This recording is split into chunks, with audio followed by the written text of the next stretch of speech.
2021 সালের মতো ভোট পরবর্তী হিংসা রুখতে পুলিশ সুপারের সাথে দেখা করলেন বীরভূম সাংগঠনিক জেলার বিজেপি সভাপতি উদয় শঙ্কর ব্যানার্জি। তিনি বলেন, পুলিশকে বলেছি বিজেপি সরকার এলেও এবং যদি তৃণমূলের সরকারও আসে তাহলেও কোনোভাবে যাতে ভোট পরবর্তী হিংসা না হয়, সাধারণ মানুষ যাতে শান্তিতে থাকতে পারেন।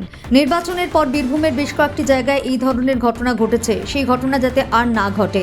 বীরভূমে এবছর নির্বাচন হয়েছে নির্বিঘ্নে, কোনো রকম অশান্তি হয়নি।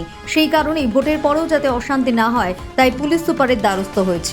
দেখুন 2021 সালে আমরা ভোট পরবর্তী যে হিংসা বীরভূমের বুকে দেখেছিলাম, পাঁচটি মার্ডার, নানুর থেকে শুরু করে দুবরাজপুর থেকে শুরু করে প্রত্যেকটা জায়গায় যেভাবে ভোট পরবর্তী হিংসা, মার্ডার, রেপ যে ঘটনা ঘটেছিল, সেই ঘটনা যাতে পুনরাবৃত্তি না ঘটে। রেজাল্ট যাই হোক, ভারতীয় জনতা পার্টির সরকার আসছে সেক্ষেত্রেও বলেছি, এবং সাথে সাথে যদি নেগেটিভ কিছু হবে না এটা নিশ্চিত। এখানে ভারতীয় জনতা পার্টির সরকারই আসছে এবং বীরভূমে আসানোরও ফল ভারতীয় জনতা পার্টি করতে চলেছে। তো স্বাভাবিকভাবে এই পুলিশ প্রশাসন তো আগেও ছিল, তো পুলিশ প্রশাসনের উপরে মানুষের ভরসা নেই। তো আমরা যেভাবে দেখলাম যে নির্বাচনের দিন বা নির্বাচনের আগেও যেভাবে ইলেকশন কমিশন সুষ্ঠুভাবে শান্তিতে একদম ভোট করাতে পেরেছে, সেই জন্য আমরা এসপি সাহেবকে একটু অ্যালার্ট করার জন্য এসেছিলাম। যেহেতু উনি নতুন এসেছেন, 2021 সালে পোস্টপল ভায়োলেন্সের এখানে ছিলেন না, তো ওনাকে একটা রিপ্রেজেন্টেশন দিলাম। ভোট পরবর্তীতে 2-3টে জায়গায় বিক্ষিপ্ত ঘটনা ঘটেছে।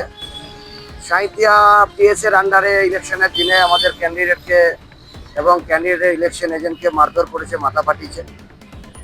ইলেকশনের দিন রাত্রেবেলায় সাঁইতিয়া 16 নম্বর ওয়ার্ডে ঘটনা ঘটেছে।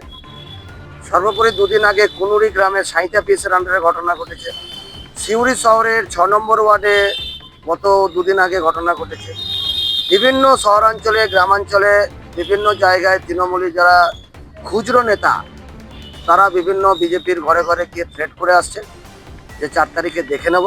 এই সমস্ত বিভিন্ন বিষয় নিয়ে আমরা আলোচনা করতে যাই এবং একটা রিপ্রেজেন্টেশন দিতে এসেছিলাম, যাতে এই ধরনের কোনো রূপ কোনো ঘটনা না ঘটে, সেজন্য আগাম বার্তা, সেই বার্তা দিতে আমরা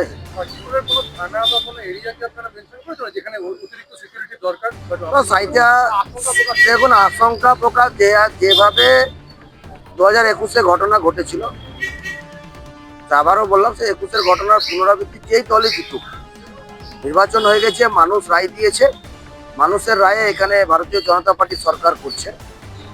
তো স্বাভাবিকভাবে তৃণমূল যেভাবে এখন থেকে এই সাঁইতিয়া পিএস যেভাবে 3টে ঘটনা অলরেডি ঘটে গেছে, এবং সাঁইতিয়া শহরেও কিছু ক্ষুদ্র তৃণমূলী নেতা বিভিন্ন ওয়ার্ডের ভারতীয় জনতা পার্টির কার্যকর্তাকে ট্রেনিং করছে। সিউড়ি শহরেও কিছু খুচরো নেতা তৃণমূলের, তারাও ট্রেনিং করছে। এই ধরনের কিছু ঘটনার বিবরণ দিয়ে একটা রিপ্রেজেন্টেশন আমরা এসপি সাহেবকে আজকে দিলাম। এসপি সাহেব একদম স্টেপ আগেও নিয়েছে। ইলেকশনের দিনে দেখুন কোনো ভায়োলেশন কোথাও হয়নি, কোনো মার্ডারও হয়নি, কোনো বোমও পড়েনি বীরভূমের বুকে, বিশেষ করে রাজ্যে তো পরেই নেই। দেখুন আমাদের সহসভাপতি বাবানদা যেটা বলতো, ওই মতে আমরা একমত।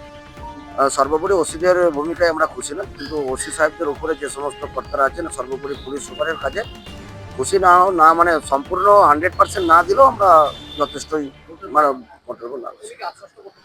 হ্যাঁ, ওনার তো ভোটার দিয়ে দেখুন, সর্বোপরি বীরভূমের বুকে মানুষ যেভাবে দেখেছিল যে বোম পড়তো, মার্ডার হতো, মারামারি হতো, সেটা তো হয়নি। আমরা তো ওনার উপরে তো আশা আমাদেরকে অ্যাটলিস্ট রাখতেই হবে।